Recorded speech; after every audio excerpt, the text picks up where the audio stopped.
What do you think happens if and when governments start to cross that chasm and they realize we need Bitcoin on our balance sheets? We need Bitcoin for this. We need Bitcoin for that. Because unlike retirees with their 401ks, where they only have a certain number of those monetary units in their retirement fund, the governments can just create more monetary units, back those monetary units with Bitcoin to therefore create more monetary. Like, do you think that's possible? Do you think that's pretty far out and yet ways to happen? And what do you think happens to Bitcoin when that occurs? I stick by this idea that the countries that have benefited the most from the past 40-year-old system, the petrodollar system, should just naturally have the hardest time understanding Bitcoin. And even if they do understand Bitcoin, they're incentivized to act like they don't understand Bitcoin because of the power that they wield around and the equity that they hold and the political influence that they have. So it should make sense that those that benefited the most are the ones that try to fight and battle this the hardest.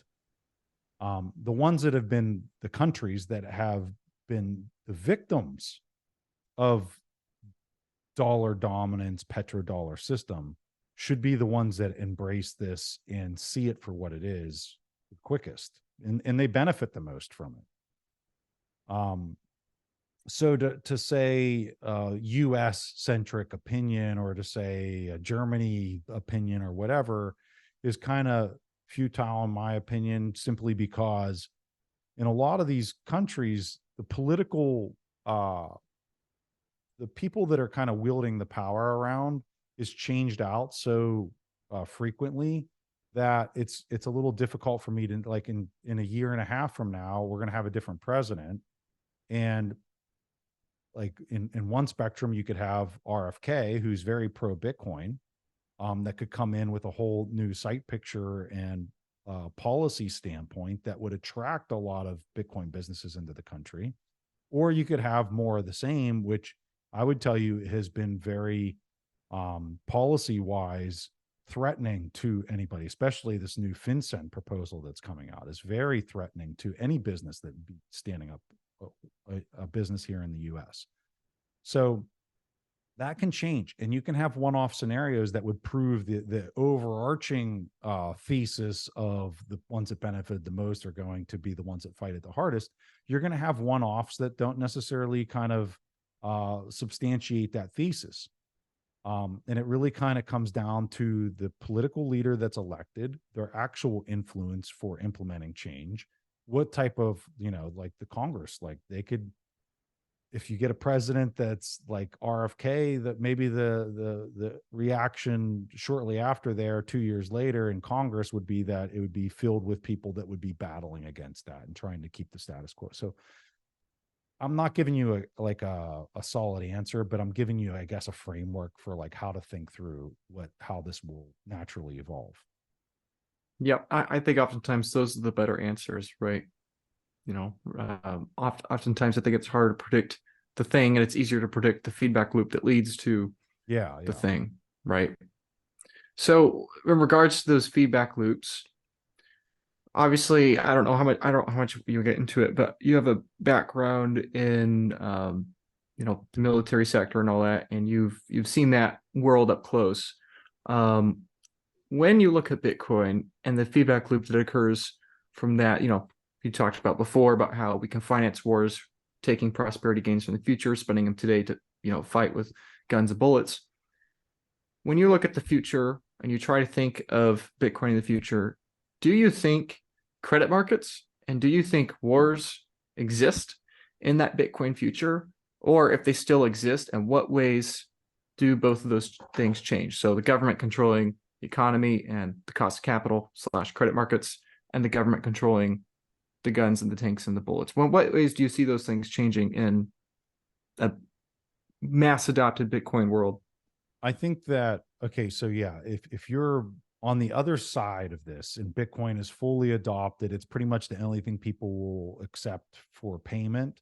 You're almost in an inverted situation as you are today, which is lots of war, lots of defense spending, lots of credit. You literally have the polar opposite of that. Could it still exist? Of course. Will it exist at the magnitude that it is now? Definitely not. Especially on the credit side, because I think the need for all this credit creation really withers away. I think you'll still have credit, but it's going to be in like on the venture capital side of the house. There's companies that take on VC money in exchange for equity, and then the company is growing like crazy, and the company doesn't want to give up equity, but the investors can see that it's just totally dominating market share and that it is something that is very promising. And in that scenario, those entrepreneurs that are leading that organization have a considerable incentive to do a debt offering as opposed to selling more equity, because they want to control, they want to continue to control their equity. So they'd rather pay it back as coupons and not necessarily have to give up any more equity. So like in a scenario like that, I think that debt could continue to be issued. Our understanding of governments funding themselves to like absurd, like never ending expansion of credit, like that does not happen in this new system. There's no incentive for a citizen who's squatting on money that continues to hold and maybe even slightly appreciate in value because of lost coins or whatever, are going to sit around and allow elected officials to do like what they do right now. Right now, the name of the game is, I want to get this person into office that can debase this money as fast as possible, because they can vote a lot of it back into my district for the F-35 program or whatever defense program that lies inside of their district, because that's good for them locally. It is the classic, it's good for me at the individual level, bad for the macro. The tragedy of the commons is what it is. That's what fiat through and through. Bitcoin, I think it changes a lot of that tragedy of the commons scenario that currently exists, not just here in the US, literally on a global scale, because everybody's using this fiat way of government leadership.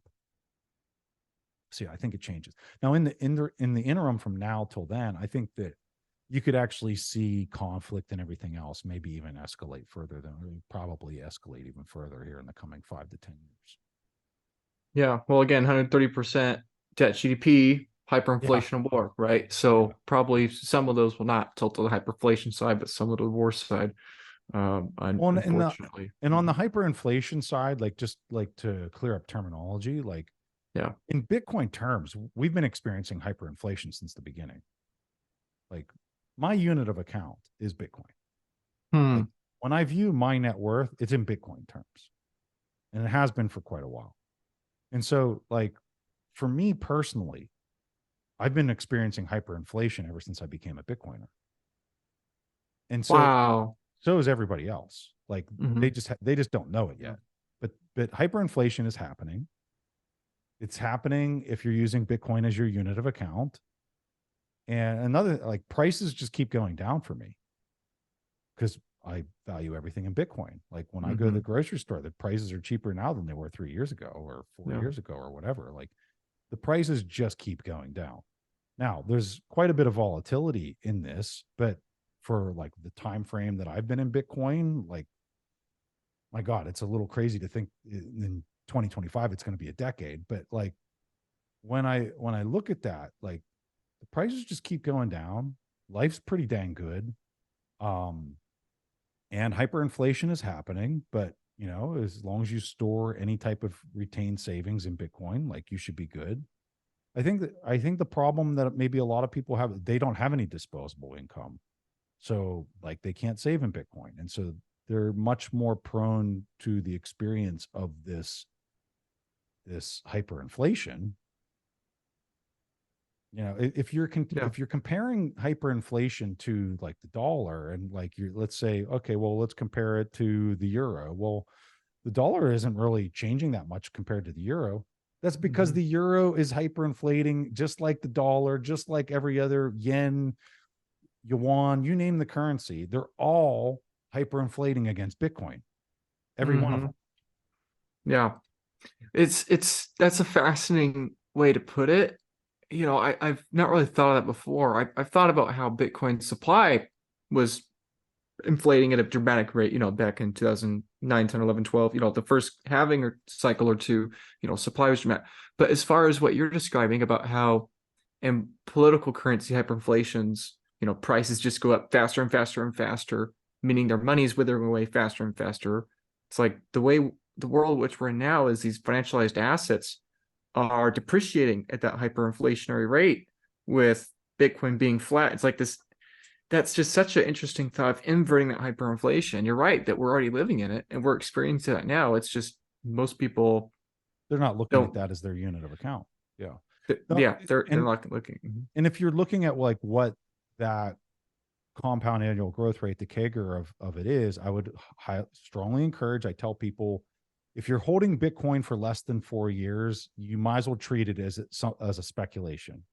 If you're holding it for more than 4 years, you can treat it as a unit of account or, like an investment or whatever terminology you want to slap to it. So if you pick any 4 year period on the Bitcoin price chart, like you could pick today, go back 4 years. You could pick the bull top that we experienced at 69,000, go back 4 years. You could pick the bottom of, call it 16,000, 15,000 or whatever it was, and go back 4 years. When you do a compound annual growth rate of that 4 year period, the percent annually that it's growing is close to 100% annualized. It's definitely in excess of what you would call hyperinflation, which I think is, what is it, 40%, Luke?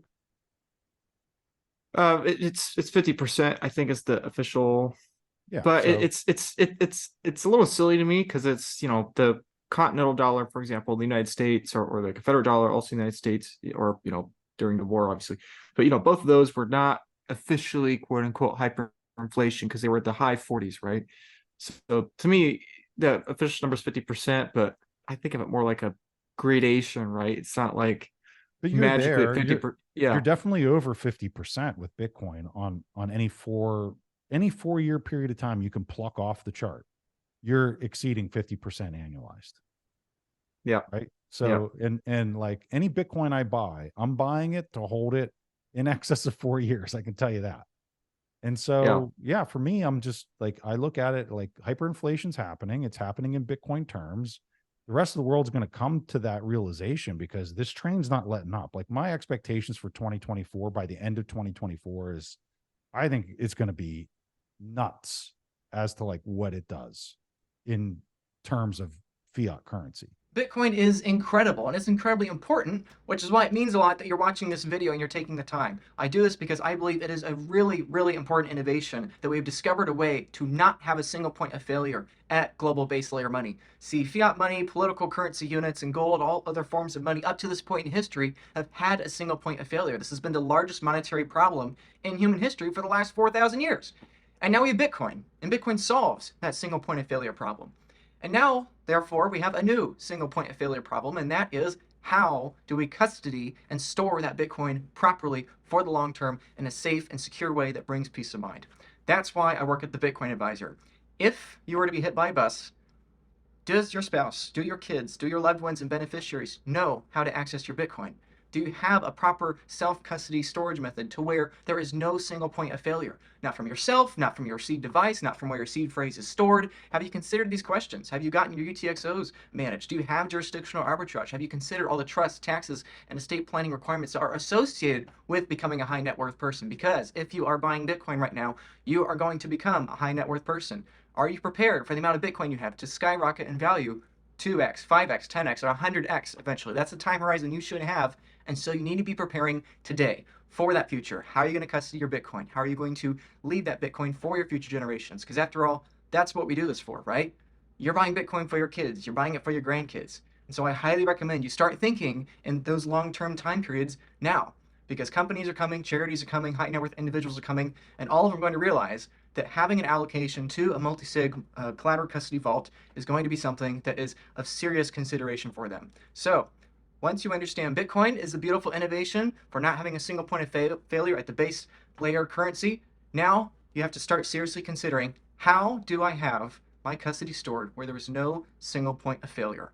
Okay, if you want to learn more about that, please click the link in the description. I have dozens of pages of free educational content for you and videos. I'm happy to help in that free way. And then if you want individual help, I'm also happy to help you join the Bitcoin Advisor, where you can be an ongoing client. You can become one of my clients, and I'd be happy to help you in the years to come to make sure your Bitcoin's protected, to where no matter what, no matter if thieves or scammers or spammers or yourself or your family member or whoever, no matter whether it's due to theft or loss, misallocation, misplacement, or just other mistakes, I'm happy to help you and be that voice of reason in the coming years ahead. So click the link in the description. I'd be happy to help. Check it out. Thanks.